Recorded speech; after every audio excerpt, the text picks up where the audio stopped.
바울은 이스라엘 사람이죠. 그는 유대 정통에 있던 사람이었습니다. 바울은 그 자신이 베냐민 출신이고 그리고 히브리인 중에 히브리인이고 율법으로는 바리새인이라고 그 자신을 분명히 밝혔습니다. 하지만 그는 그 모든 것들을 해로 여기고 버렸다고 선언하죠. 배설물로 여겼다는 극단적인 표현까지 사용하기도 했습니다. 그 이유가 뭐라고 했습니까? 그리스도 예수를 아는 지식이 가장 고상하기 때문이라고 합니다. 자신은 그리스도를 얻고 그 안에서 발견되길 원한다고 하죠. 자신이 가지고 있는 의는 율법에서 난 것이 아니라 오직 그리스도를 믿음으로 말미암은 것. 다시 말해 믿음으로 하나님께로부터 난 의이기 때문이라는 것입니다. 바울은 그래서 그런 그 자신을 가리켜 나는 그리스도 안에서 새롭게 창조된 피조물이라고 했고 또 로마서 6장에서는 그리스도를 죽은 자 가운데서 살리심과 같이 우리도 새 생명 가운데서 행하게 하셨다고 고백했습니다. 바울은 그와 같은 고백을 이제는 이스라엘 사람들에게 들려줍니다. 그는 이스라엘이 구원받기를 마음에 원한다고 하죠. 이런 바울의 심정이 어땠을지를 우리는 충분히 짐작할 수가 있습니다. 그건 바로 그 자신의 옛적 모습이기 때문입니다. 하나님께 열심은 있으나 올바른 지식을 따르지 않는 동포들을 보면서 그는 얼마나 안타까워했겠습니까? 이 올바른 지식은 무엇일까요?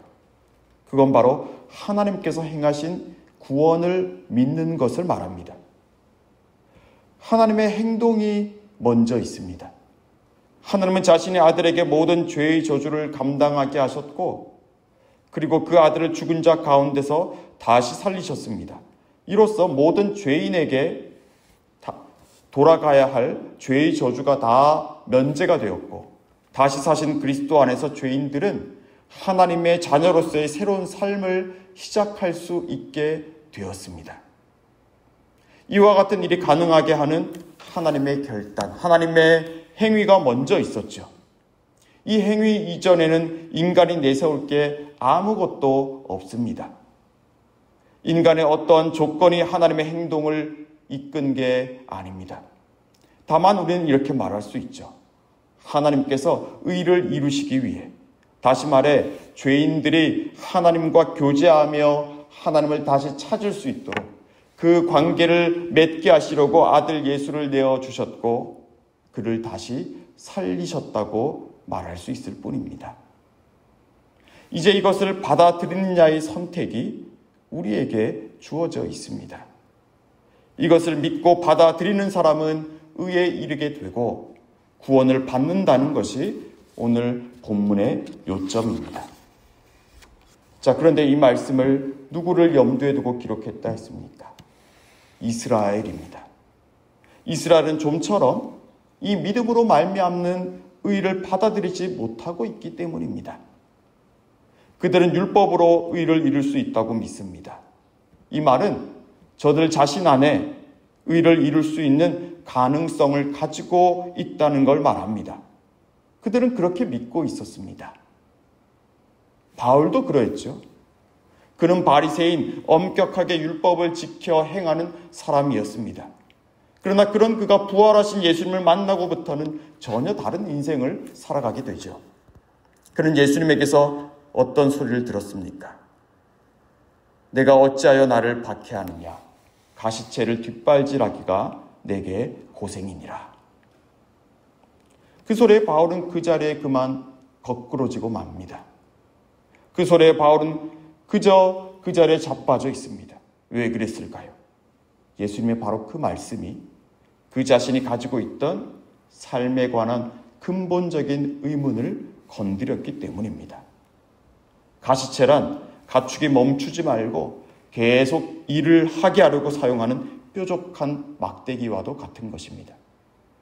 가축이 뒷발질해서 가시채를 건드리면 고통만 더해질 뿐이죠. 계속 가축은 움직이며 일을 할 수밖에 없는 것입니다. 바울의 삶이 그러했다는 겁니다.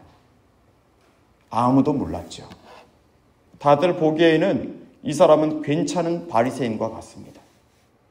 의를 이루고 있는 것 같습니다. 하나님과 가장 가까운 사람 같습니다. 그런데 바울 본인은 정작 그렇지 않았습니다. 그는 어딘가 문제가 있다는 걸 느낍니다. 율법을 지키지만 만족함이 없습니다. 또 혹 내가 율법을 어길까 봐 그는 불안합니다. 그는 그렇게 살아왔습니다. 하지만 그러한 인생을 그는 중단할 수가 없었습니다. 그날도 다메섹으로 가던 참 아니었습니까? 문제가 없지 않다는 걸 알면서도 그 삶을 쳇바퀴 돌듯 그는 살아가고 있습니다. 하지만 그때 예수님이 사울아 사울아 가시체를 뒷발질하기가 내게 고생이다 라고 하시는 순간 그는 거기서 좌절합니다. 그는 거꾸러집니다. 그러나 여러분, 그러한 좌절 속에서, 그 거꾸러짐 속에서 그는 여태 보지 못했던 빛을 봅니다. 그가 그토록 박해하고 없애려 했던 그리스도가 먼저 그를 찾아왔기 때문입니다. 아니, 이미 그 전부터 그 안에 계셨기 때문이죠. 사랑하는 성도 여러분, 믿음으로 말미암는 의라는 것은 이와 같은 하나님의 찾아오심, 하나님의 용납하심을 내가 받아들일 때 찾아오는, 여기 우리 삶 속으로 들어오는 하나님의 새로운 질서를 말합니다. 우리 모두에겐 이것이 필요합니다. 여러분, 혹시 아직 이 믿음이 아니라 율법으로, 내 힘으로, 내 노력으로 이 질서를 만드는 것이 가능하다 생각하시는 분이 있습니까?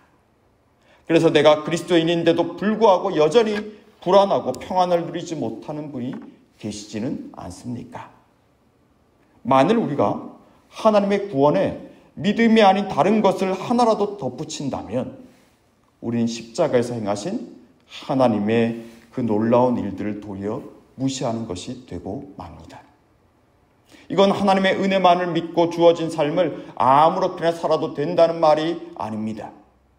바울도 이러한 질문에 대해 이미 대답하지 않았습니까?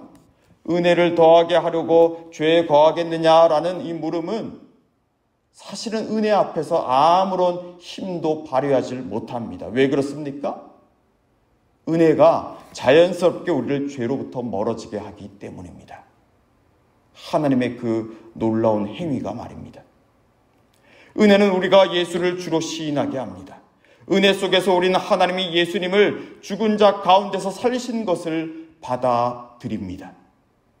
은혜는 분명 우리 자신의 허물과 우리 자신의 약함을 폭로하고 보여주지만 그런 우리 자신을 자녀 삼으시고 붙들고 계신 주님의 놀라운 일들을 볼 수 있도록 만들어줍니다.